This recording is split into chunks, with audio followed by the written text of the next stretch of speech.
Welcome to Study Loop. So this problem asks us to find a few things regarding an ionic system involving potassium, which has a positive charge, and bromine, which has a negative charge. In part A, we're asked to calculate the electric potential energy for these two ions when they're separated by some distance r of 0.29 nanometers. So if we're assuming that these are point charges, like the question asks us to do, then that should call to mind the Coulomb potential. So it's written in a few different ways. You've probably seen it with Coulomb's constant here, which can also be written as 1 over 4 pi epsilon naught, the permittivity of free space, multiplied by charge 1, charge 2, divided by r, the distance between the two charges. In this case, r charge 1 is whatever the charge of this potassium ion is going to be, which is just the elementary charge, i.e. the charge of one electron, but positive. And conversely, it's almost the same for charge 2, except now it's going to be negative because bromine has a negative charge. So that's a positive elementary electric charge and a negative elementary electric charge. And then, of course, R is just the interionic distance given here in the problem. So if we fill in some things here, we have our constant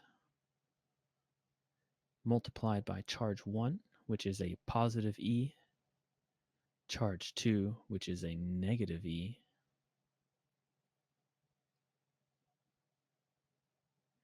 and divided by R, which we determined earlier is what's given as 0.29 nanometers.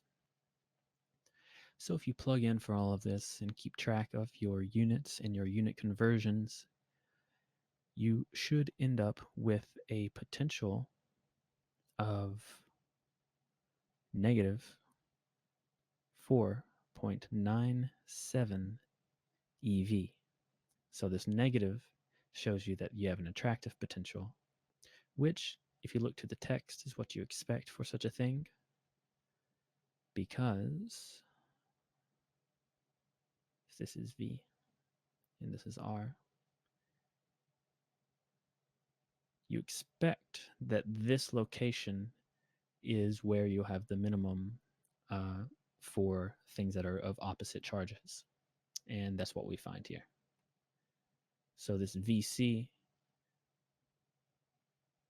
is the energy at this location.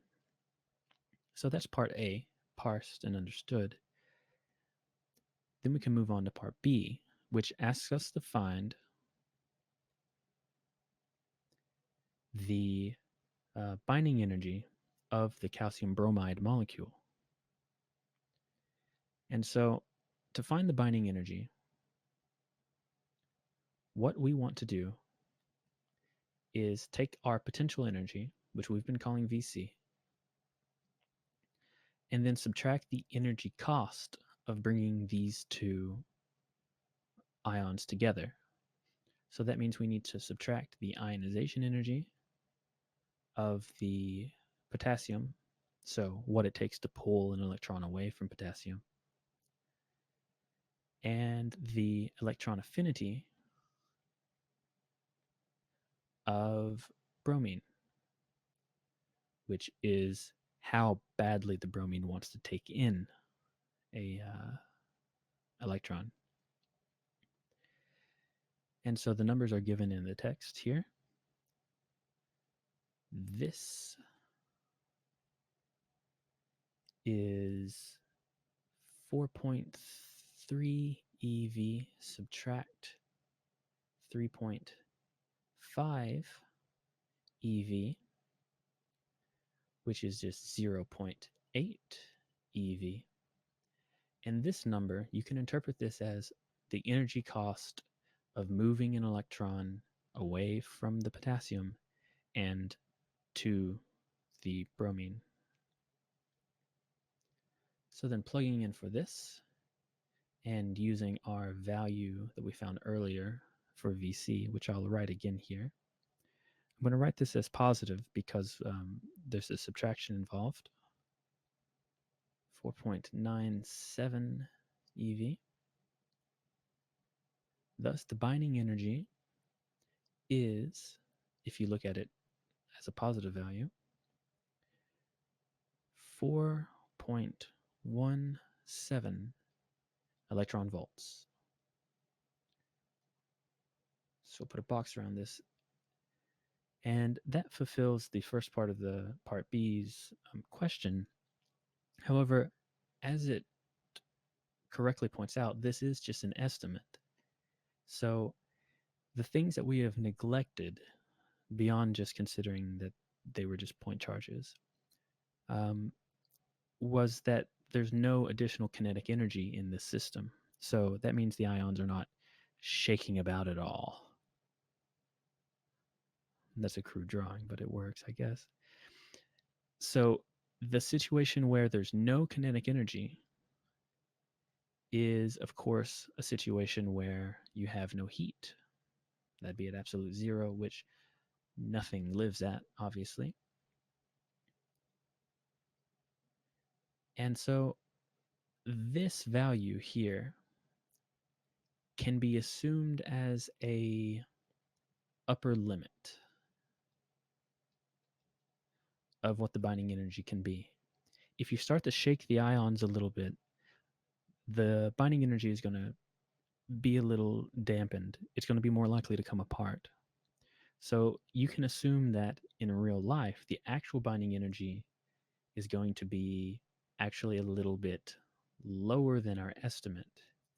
And sure enough, if you go and look to some calculation, you'll find that the actual binding energy is around 4.06 eV.